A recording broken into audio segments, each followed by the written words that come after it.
Rumah jabatan, Rujab, Bupati Kabupaten Nrekang direnovasi. Rujab ini berada di Jalan Sultan Hasanuddin, Kelurahan Jupandang, Kecamatan Nrekang, Kabupaten Nrekang, Sulsel.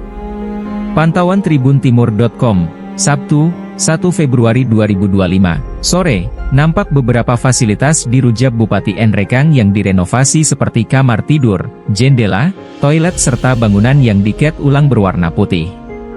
Kepala Bagian Umum Pemkab Nrekang, Umarudin mengatakan jika saat ini pihaknya sedang membenahi Rujab Bupati Nrekang. Diberitakan sebelumnya, Kamis, 23 Januari 2025, sore, pagar rumah jabatan Bupati dan Wakil Bupati Nrekang kini dicat berwarna putih. Sebelumnya, pagar Rujab Bupati Nrekang ini berwarna dasar ungu dan kuning pada masa kepemimpinan Bupati dan Wakil Bupati Nrekang, Muslimin Bando, Asman.